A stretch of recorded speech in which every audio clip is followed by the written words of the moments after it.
bereikt met uw communicatievorm de massa. Wat vindt u belangrijk dat ze uit uw werk halen? Ja, natuurlijk, mensen die schrijven, zingen, de kunst produceren willen graag dat men de boodschap uit hun werk snapt en begrijpt. Ja.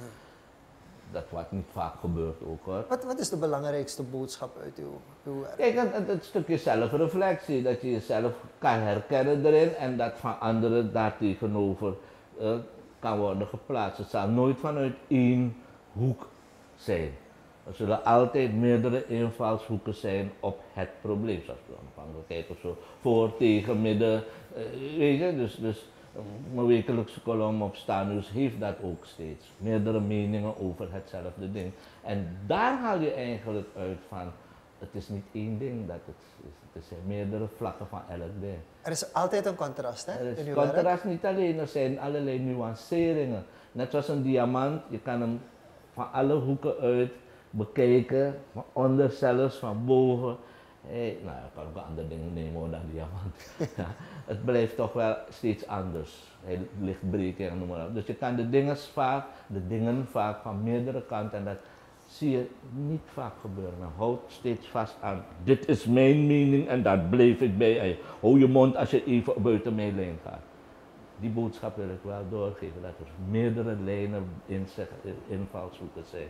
En die moet je, niet dat je er eens mee moet zijn, maar die moet je respecteren en beoordelen en niet veroordelen, maar afwegen van, toch vind ik, ja maar inderdaad, weet je. Was dat vroeger makkelijker? Dat je meer had, dat je gevestigde orde had, qua wat er gepubliceerd was, waar men allemaal naar kijkt, ten opzichte van nu, waarbij eigenlijk iedereen die een filmpje online kan plaatsen een mening heeft? Nou, toen deden we ook dingen die mochten, het was niet online, maar dan maakte je het en dan zette je het overal, schotschriftjes, liet je dan. Ja. Dus het was ook zo'n manier van, nou zeggen, niet illegaal, maar. Ja. En het was vroeger, het was erger. Je werd vaker afgechapt, dingen gehaald en zo. Ik vind nu toch wel een grotere mate van vrijheid van meningsuiting, soms te groot. Om die dingen naar buiten te brengen, bijvoorbeeld op seksualiteit. Er werd niet gesproken. Ik ben een keer tijdens het hospiteren, lesgeven, had een van die jongens dan gevraagd, kan een condoom ook als Eva Bos? Boy, heeft die jongen bijna opgegeten. Weet ik van, dat is juist een gesprek dat je op gang kan brengen met die klas. Middel tweede, derde klas, waar beginnen ze seksueel actief te worden. Praat over die dingen, durf erover. Nee, mag niet over gesproken, dan moet je niet van boeken formuatie toch? Waarin juist deze seksuele problemen op een luchtige manier worden verhaald. Boek werd verboden op bepaalde scholen.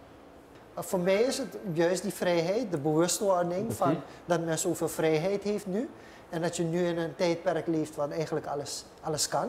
Ik zal niet zeggen alles mag, maar wel alles kan.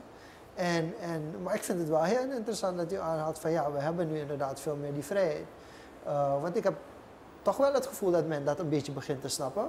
Maar tegelijkertijd die zelfbewustwording van hey, heb ik wel uitgezocht of wat ik aan het vertellen ben, verkondigen ben, klopt.